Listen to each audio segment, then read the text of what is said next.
Welcome back, where your dreams are, your ticket out. That's right, the Minnesota Vikings are back at TCO Performance Center Bar and Grill. Well, select veterans as well as the rookies are there getting acclimated and ready to get it on as the Vikings look to hoist the drum for the first time of 12 times in the next 10 seasons. And we're going to go through some scenes from the arrival. So here you got Mike Brown as well as William Kwenku. William Kwenku, I've said, is one of my dark horses to make the 53. He's already made it as a 53-man onto the 90-man rooster as a UDFA tryout. Linebacker, special teams guy, inside can get it going. We'll see. Jalen Speedy Naylor, there's a lot of hype. Paul Allen likes him. Pete Bursich loves him as well. Jalen Naylor could be that guy who steps up as punt returner. He's great at Michigan State. He's the best Michigan State number 8 that we've ever had on this team. Also, as a wide receiver 4-5, can absolutely go get some. That's right, man. And Thompson reporting that, quote, the Vikings had 31 players report to training camp today. Rookies, quarterbacks, players coming off of injuries, and young players last year on the practice squad are among those allowed to report 2 days before remaining veterans show up on Tuesday. Now, it is nice for some of the rookies to be able to get some advanced classroom time, some advanced workouts in, advanced medical checks, as well as so when players arrive for training camps, that's when they get their tests, the test done, right? Because even though weed is not suspended anymore, if you failed your tests, that was like a IQ test. Like, can you fog up a mirror if you breathe on it? It's one of those things. But we're good to go here. Quarterbacks, QB1 and QB2 are in the building. Hopefully, knock on wood, Kirk Cousins, very businesslike. Walking past the cameras, just like, no big deal. No problem. And then Kellen Mond. Kellen Mond was so excited, man. He's getting dap. He's showing love to everyone. Plus, Kellen Mond, you can tell the guys that were raised in Minnesota or the Midwest. Kirk Cousins, born and raised in Michigan, I believe. Then you got Kellen Mond, Texas. That's right, a Texas kid. He's wearing the hoodie when it's like 85 degrees and humid out. He's like, no big deal. What's up? What's up? Wearing the hoodies, full sweats, just getting it on. Everyone's showing up in shorts and flip-flops. Kelmon's like, I'm fine. Love it, man.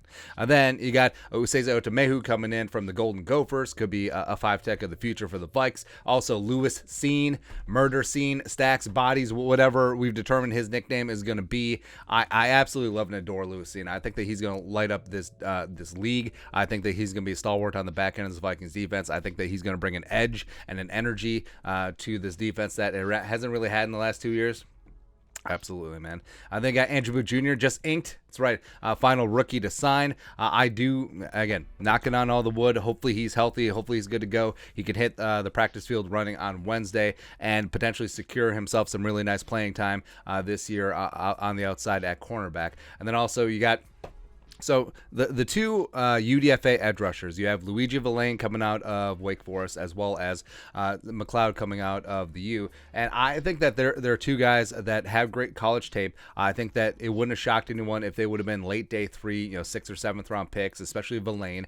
And they are guys, especially Villain, who have gotten some love from their performances at off-season workouts. So I think that once they get in camp, once you get the pads on, once you actually get a little bit of contact going on against tackles and edge rushers, I think that you could see some of these guys separate because the move to a 3-4, everyone's starting fresh because there's no Vikings on the roster from previous years that have significant stand-up outside linebacker experience in the National Football League. I'm not talking about DJ at South Carolina.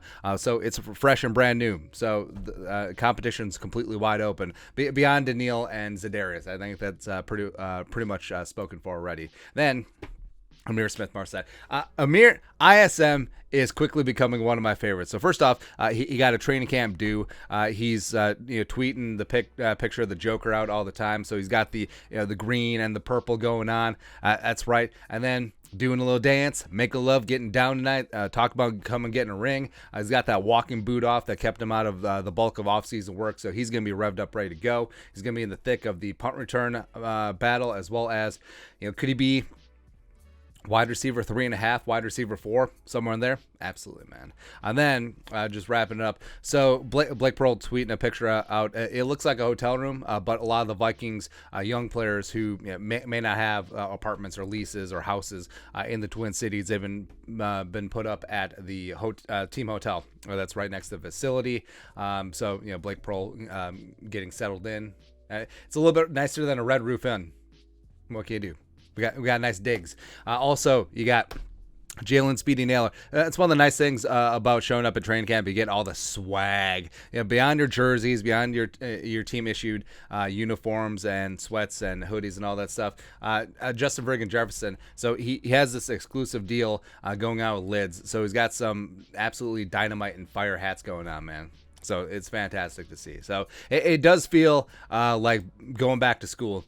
Back to school to show daddy I'm not a fool. Yeah, it does have that feeling, but let's get this thing going. Veterans report on Tuesday. Wednesday is the first official practice, and a couple days later, I get the pads on. Let's get crack-a-lack, and let's get into this preseason, and then let's get into the season and go 17-0 and completely boat race the playoff field. Win that Jerome Barty down in Glendale. Patrick Peterson walks off to the sunset in front of his former Arizona fans, and then just like, one of 12 next 10 years, man. That's it. But take a look at scenes from Vikings, rookies, and quarterbacks and select veterans reporting. Let us know your thoughts and our thoughts in the comment section below. Subscribe for daily Vikings takes. Want to support the work? Put a little something in the Venmo. But until next time, Skull Production Value.